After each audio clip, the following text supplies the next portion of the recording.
നമസ്കാരം. മലയാളി വാർത്തയിലേക്ക് സ്വാഗതം. പ്രിയപ്പെട്ടവരുടെ ബാങ്ക് ബാലൻസിന് കനം കൂട്ടാനുള്ള ഇടതു സർക്കാർ നയം കൊണ്ട് പൊറുതിമുട്ടിയിരിക്കുകയാണ് കേരളത്തിലെ ജനങ്ങൾ. എത്രമാത്രം വാർത്തകൾ നൽകിയാലും നടപടികൾ ഉണ്ടായാലും അക്കാര്യത്തിൽ മാത്രം പ്രത്യേകിച്ച് ഒരു മാറ്റവും സംഭവിക്കാതെ തുടർന്നുകൊണ്ടേയിരിക്കുന്നു. അതിന്റെ ഏറ്റവും അടുത്ത ഉദാഹരണമാണ് മുൻ ചീഫ് സെക്രട്ടറി VP ജോയ് വിരമിച്ചതിന് ശേഷവും അദ്ദേഹം വഹിച്ചുകൊണ്ടിരിക്കുന്ന പദവിയും അദ്ദേഹം വാങ്ങിക്കൊണ്ടിരിക്കുന്ന ശമ്പളത്തിന്റെ കണക്കുമെല്ലാം. മുഖ്യമന്ത്രി പിണറായി വിജയന്റെ പ്രിയപ്പെട്ടവരുടെ ലിസ്റ്റിൽ ഉൾപ്പെട്ടു കഴിഞ്ഞാൽ അവർ സേഫാണ്, അവരുടെ ബാങ്ക് ബാലൻസിന് കനം കൂടും. അങ്ങനെ ഒരാളാണ് VP ജോയ്. അതുകൊണ്ട് തന്നെ അദ്ദേഹത്തിന് ആജീവനാന്ത ശമ്പളം ഉറപ്പിക്കുന്നതിന് അത്ഭുതപ്പെടാനൊന്നുമില്ല. എങ്കിലും പണം പോകുന്നത് ഞാനും നിങ്ങളും ഉൾപ്പെടുന്ന നമ്മുടെ സാധാരണക്കാരുടെ കയ്യിൽ നിന്നാണ് എന്ന് പറയുമ്പോൾ ഇക്കാര്യങ്ങളൊക്കെ പറയാതെ ഇരിക്കാനും പറ്റില്ല. മുൻ ചീഫ് സെക്രട്ടറി VP ജോയ് വിരമിച്ചതിന് ശേഷം വഹിക്കുന്ന പദവിയിൽ അധിക വേതനം കൈപ്പറ്റിയെന്നത് തെളിവ് സഹിതം ഇപ്പോൾ പുറത്തു വന്നിരിക്കുകയാണ്. പൊതുഭരണ വകുപ്പിലെ അക്കൗണ്ട്സ് ജനറൽ നടത്തിയിട്ടുള്ള പരിശോധനയിലാണ് അനധികൃതമായി അദ്ദേഹം 20 ലക്ഷത്തോളം രൂപ വാങ്ങിയെന്ന് കണ്ടെത്തിയിരിക്കുന്നത്.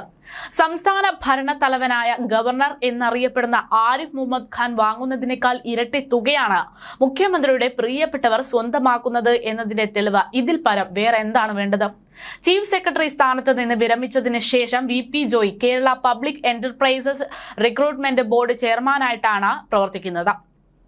ഓൾ ഇന്ത്യ സർവീസിൽ നിന്നും വിരമിച്ച ഉദ്യോഗസ്ഥൻ സംസ്ഥാന സർക്കാരിന് കീഴിൽ പുനർനിയമനം നേടിയാൽ പെൻഷനും പുതിയ ജോലിയിലെ ശമ്പളവും ചേർന്ന തുക സർവീസിൽ അവസാന മാസം വാങ്ങിയ ശമ്പളത്തെക്കാൾ കുറവായിരിക്കണം എന്നതാണ് ചട്ടം. പക്ഷെ അതൊക്കെ മറികടന്നുകൊണ്ടാണ് ഇവിടെ സംഭവിച്ചുകൊണ്ടിരിക്കുന്നത്. പുതിയ ജോലിയിൽ അലവൻസുകൾക്ക് പുറമെ 2.25 ലക്ഷം രൂപ അടിസ്ഥാന മാസ ശമ്പളമായി VP ജോയ് കൈപ്പറ്റുന്നുണ്ട് എന്നാണ് AG ഇപ്പോൾ വ്യക്തമാക്കിയിരിക്കുന്നത്. പുനർനിയമനം നേടുന്നവർക്ക് ക്ഷാമാശ്വാസം കൈപ്പറ്റാനും വ്യവസ്ഥയില്ല. എന്നാൽ ഈ വ്യവസ്ഥ മറികടന്നും 51,750 രൂപ വീതം ക്ഷാമാശ്വാസം കൈപ്പറ്റിയിട്ടാണ് VP ജോയ് മുന്നോട്ട് പോകുന്നത് എന്നും AGയുടെ റിപ്പോർട്ടിൽ വ്യക്തമാക്കി പറയുന്നു. പെൻഷനൊപ്പം വാങ്ങുന്ന ക്ഷാമബത്തയ്ക്ക് പുറമെയാണ് ഈ തുകയൊക്കെ വരുന്നത്.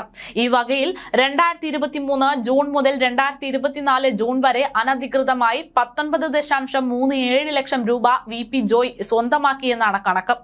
ഇത് സംബന്ധിച്ച് കൂടുതൽ വിശദീകരണം പൊതുഭരണ വകുപ്പിൽ നിന്നും തേടിയിരിക്കുകയാണ് ഇപ്പോൾ AG.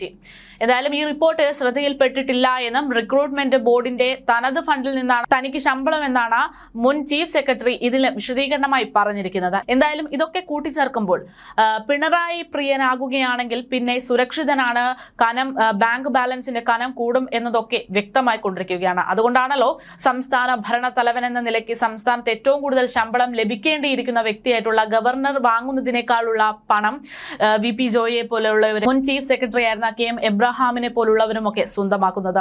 ഇതൊക്കെ ഇനിയും ഇങ്ങനെ തുടരാനാണ് സർക്കാർ ഉദ്ദേശിക്കുന്നതെങ്കിൽ ഖജനാവ് കാലിയാകുന്നതിനൊപ്പം സാധാരണക്കാരന്റെ കീശയും കാലിയാകും എന്നതിന് യാതൊരു സംശയവും വേണ്ട.